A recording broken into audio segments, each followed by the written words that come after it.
My name is Emily Falcon. My husband, John, and I are both remarried, but I don't have any children of my own, while he does. Even though they're his kids from a previous marriage, to me, who's childless, they're as dear as my own. Our son, Kyle, now 30, is at the age to bring home a fiancé. I'm thinking of getting married. That's what his girlfriend, Madison, 26, said when she came to formally introduce herself. I wanted to get along with her, being my stepson's partner and all. But my husband and son shattered that hope. Nice to meet you. Madison greeted me, but to that, my son said, You don't need to greet someone like her. What? Why would you say that to your mom? She's not my mom. What do you mean? She's just my dad's second wife. They got married when I was little, but I've never thought of her as my mom. What a shock. I married his father when Kyle was little, and ever since, he followed me around, calling me mom, mom, never wanting to leave my side. During his teenage years, he lashed out at me, but I endured it all because I thought of him as my son. It's so creepy how she acts like my mom, even though we're not related. Not related. Yeah, that's right. We don't share any blood. You've been pretending to be my mom all this time. Do you know how much I hated that? I was stunned. How could I have imagined being told such things during a marriage introduction?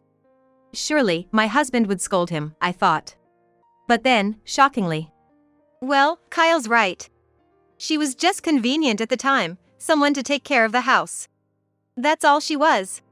But now, Madison's here. No need to bother with her anymore. You were putting up with me? Yeah. Had to keep you happy or you wouldn't cook. You were just a free housekeeper who'd work as long as I kept you in a good mood.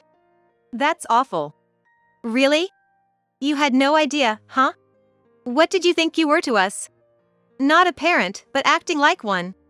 Well, now that we have a daughter-in-law, we won't be troubled if you're not around. What do you mean by that? Oh, John, did you know? I'm the daughter of a company CEO. You think I'll do housework like a maid?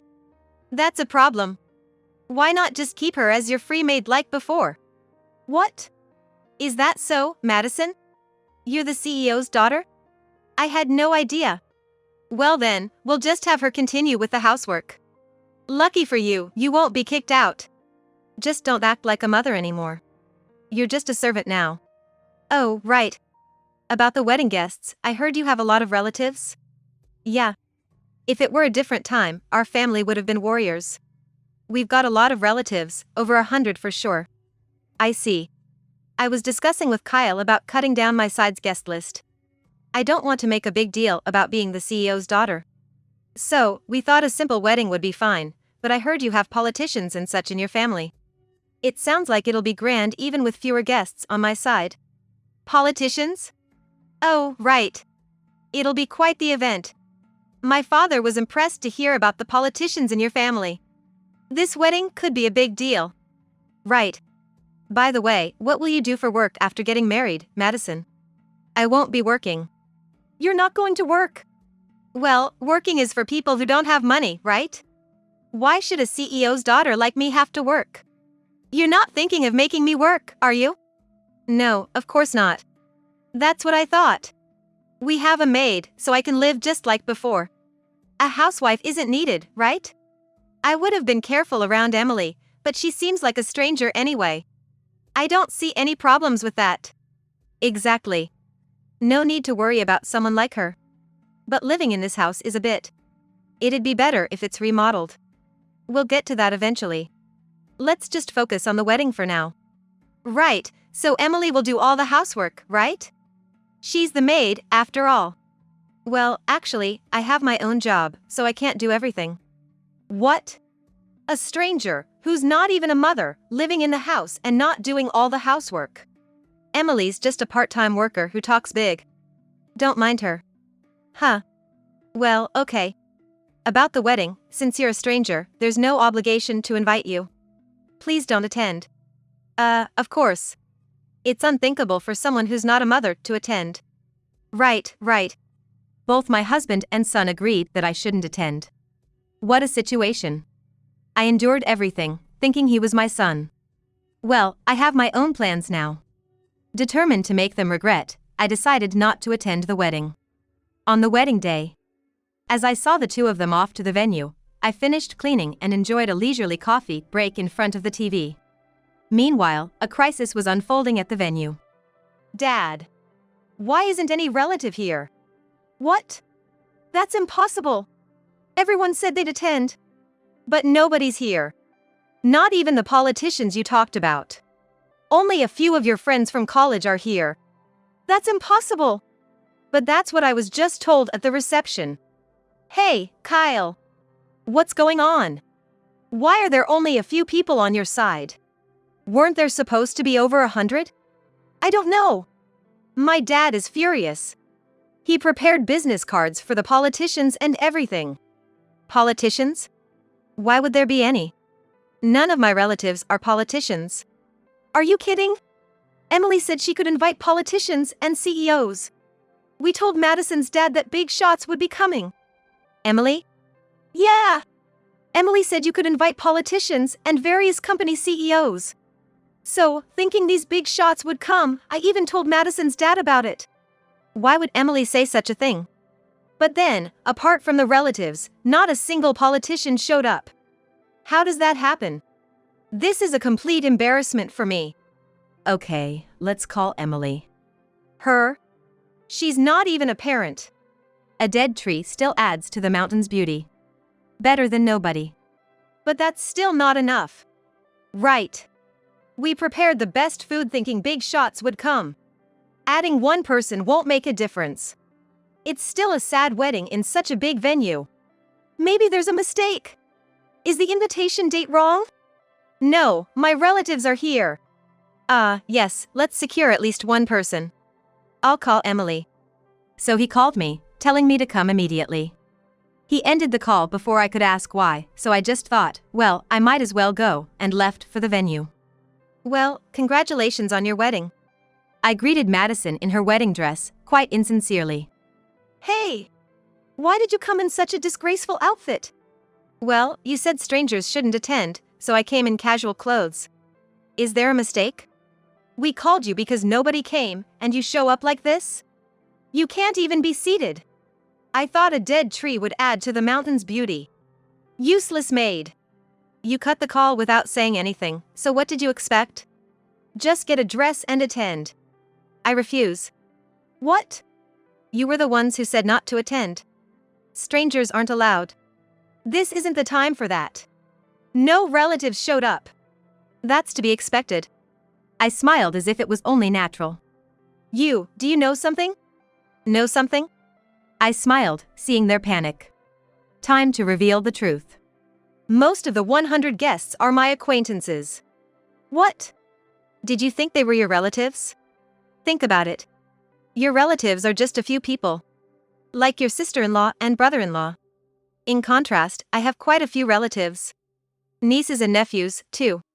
Indeed. I told my relatives not to come because they were strangers, as you said. Makes sense, right?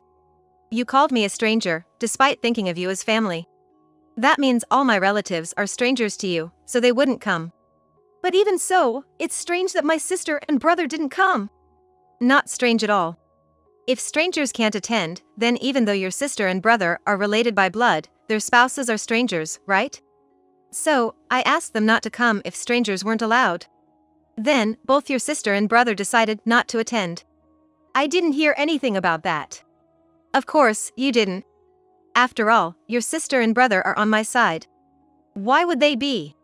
They're my siblings. So what if they're your siblings? Have you ever done anything for them?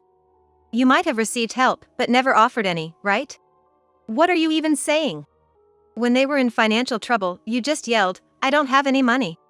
Wipe your own butt, and turned them away, right? Even though they were in deep trouble. That's just how it should be. You're a low-income earner, so you couldn't have helped them. Maybe that's why you reacted that way. But brushing them off, telling them to borrow from loan sharks, that must have hurt, even though they're your siblings. So, I lent them money instead of you. Then, they started consulting me directly whenever they had problems, bypassing you completely. That's why they refused to attend this reception. That's ridiculous. What about the politicians and CEOs? Those were my contacts, too. I was planning to invite them for my son's sake, but since they're not needed, I declined. After all, they're strangers to you. But what about the people from my son's company? They won't come either, no matter how long you wait. Why? Kyle's company and my work are connected. When they heard I wouldn't attend the reception and wedding, they said they wouldn't attend a ceremony for someone who'd do such a thing. Why would they say that? People talk, you know. It wasn't a secret, so it came out in conversation, starting with "it's Kyle's wedding, you know," and then actually. But why would everyone cancel on the day? This has never happened before. Did you plan this? Of course not. I didn't have to ask them, they just think of me on their own. Even so, why wouldn't everyone come? It's strange that even my uncles and aunts didn't show up. They all owe me favors, so it can't be helped. Why would they owe you? If what you're saying is true, then you must have considerable wealth. But you're just a part-timer. A part-timer like you couldn't possibly have the resources to help anyone. Do you really think a mere part-timer would work so late at night, or have early morning meetings? That's just what you assumed. I was never just a part-timer. But you were almost always at home. Exactly. If I wasn't at home, who would cook and clean for you? You thought of me as a maid, but I was working from home to do those tasks for you. Then what are you if not a part-timer? A CEO. A CEO! You should have said so sooner. Just a little rebellion. What would you have done if I'd said I was a CEO? Relied on my earnings, stopped working, and just played around while still expecting me to do all the household chores. I saw that coming, so I didn't say anything. I'll reconsider then. Call everyone back now. Oh dear, you were the ones who said no strangers. Even if you call them now, they have their own schedules. I don't care. If you call them, they'll come, right? If we don't do something, my son will be embarrassed. You caused this, so gather 100 people. While John was ranting, Madison's parents came over, wondering what was going on. Ah, Kyle. The seats are almost empty. Why did you prepare for 100 people? My relatives are saying they've never seen such an embarrassing wedding. If it was just family, you shouldn't have bragged about a big event. This is humiliating for me. I didn't mean for it to be like this. You must have known this would happen. You had RSVPs on the invitations. If that was the case, you should have increased our numbers. I suppose so. What about the politicians and big company CEOs? Everyone was envious, thinking such important people would attend, saying Madison was marrying someone impressive. This is utterly embarrassing. No, Mr. Smith, it's not like that. John, what do you mean it's not like that? How can you justify making us go through such embarrassment? Please don't be so angry. I can't let my daughter marry a man who lies like this. Forget this engagement. What a joke, saying 100 people would come. Calm down. It's not my son's fault this happened. It's all because of her. Her? Yes, this maid here caused a terrible mess. Your actions have troubled Madison's father, too. What are you going to do about this? This is Mrs. Emily Falcon, the CEO. Emily Falcon, the CEO? You mean Kyle's mother, a maid? Yes, I used to be Kyle's mother, but when they came to introduce themselves for the marriage, I was demoted to a maid. That's why you didn't show up at the meeting. Exactly. I'm a stranger, after all. What do you mean? How could you say such absurd things to a person of Mrs. Emily Falcon's character? I was surprised, too, but apparently, I'm not his mother according to my son. It's embarrassing, really. That's ridiculous. Can't be helped. It's normal for someone to not see a stepmother as their mother. No, that's unbelievable. To have Mrs. Emily Falcon as a mother is an incredible fortune. I said earlier that the engagement was off, but if it means getting close to you, please continue the marriage. You can continue, but I'm divorcing soon, so Kyle will be a stranger to me. What? Why a divorce? I'm a stranger, after all. Technically, I'm already a stranger, right? No, that can't be. You're joking, right? Madison called me a stranger and said strangers shouldn't attend. It's better if strangers are not around. Madison did? Today's wedding was supposed to invite many industry people, but I canceled them all at Madison's request. Hence all these empty seats. What? Well, it's fine. I just wanted to do what Madison wanted. Madison, did you really say she's a stranger? Ah. Well, Kyle and John said she's just a maid. What are you talking about in front of such a big shot? So, feel free to marry, but raising such a child means I can't trust you as a person, so I'll reconsider our contracts. What? No, that's troubling. Please rethink this. No, it's already decided. But then again, I'm to blame too for raising such a worthless son.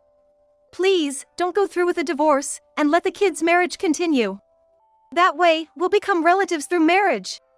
So what? What's in it for me? It might be true, but if you cut off the contract, our company will be in big trouble. Madison, apologize. Beg for Mrs. Emily Falcon's forgiveness. What? So what? Beg for forgiveness from her. If you don't, our company might go bankrupt. Oh no. Reluctantly, Madison apologized in front of everyone. Oh dear. No point in apologizing to a stranger like me. Mom, cheer up.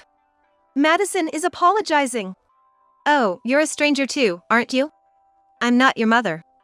Don't say that. If this marriage worked out, I'd be the next CEO of a small company. What?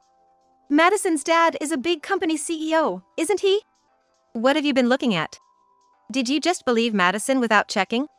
You can't become a CEO like that. What do you mean? Madison's dad works under my company. He's a small business owner, a small-scale CEO. But Madison is a CEO's daughter. She is a CEO's daughter. Technically, she's right. She's the daughter of a CEO. They have a maid at home. What? We don't have a maid. But Madison said. She's just calling her own mother a maid. She's so spoiled. She won't even pour water into a cup herself. I thought getting married would make her more responsible. No way. I thought she was a rich girl. I planned to join her dad's company and eventually become the CEO. It's still a CEO position, no matter how small the company. But without my company's contract, bankruptcy is inevitable. Mrs. Emily Falcon, please help us. Don't terminate the contract. It would be too cruel. I refuse. If you have any complaints, say them to your past self who raised your daughter. The wedding was subsequently cancelled. When the exhausted couple returned home, I had already moved out. John called me in a panic. Where are you? Anywhere is fine. It doesn't matter to a stranger like me. Don't talk like that. I apologize for everything. It's fine. Just sign the divorce papers I left on the table and submit them. No, I didn't mean to divorce. Saying you were a stranger just slipped out. Do you know the saying, it's no use crying over spilt milk? No matter what you say now, it can't be undone. No, we can start over. I love you. It's too late and creepy. Your words won't move my heart. But our son's marriage is off. The topic changes so suddenly. It's your fault. Why is it my fault? Without being declared a stranger, we would have had a happy wedding and honeymoon by now. I haven't done anything wrong. I just told everyone the truth. If you hadn't spoken, it wouldn't have come to this. Blaming others again? How cowardly.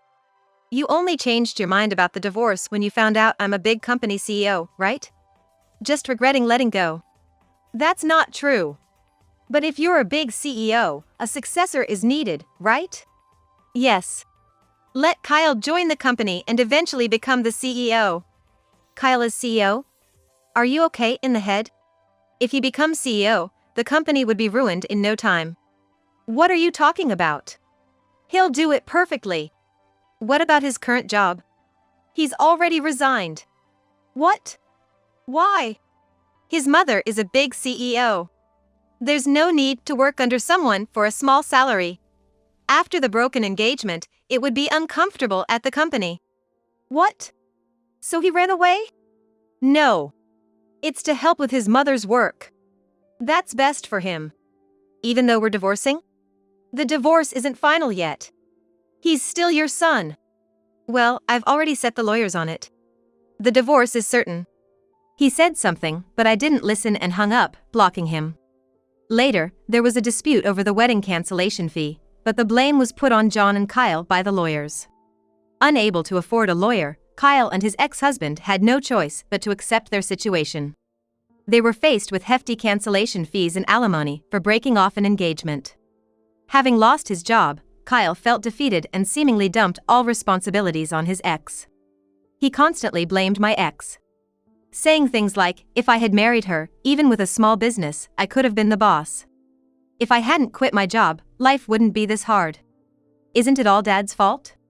Ultimately, jobless and heartbroken, Kyle became a shut-in. Apparently, my ex is supporting him, but their life is quite tough.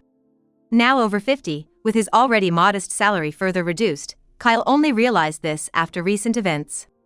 He contacted me via his smartphone, asking how he had managed to live until now. Revealing that my income had been supporting us, he begged for help. In the end, I blocked Kyle's number, cutting off all contact. He tried to apply for welfare but couldn't, so he sold his house and used the money for living expenses. However, selling the house meant he had nowhere to live, forcing him to move into a shabby apartment with drafts. At 57, my ex is juggling a day job and a night shift. Meanwhile, I moved to a luxury condo near my office, enjoying a peaceful daily life and a fulfilling business, living happily.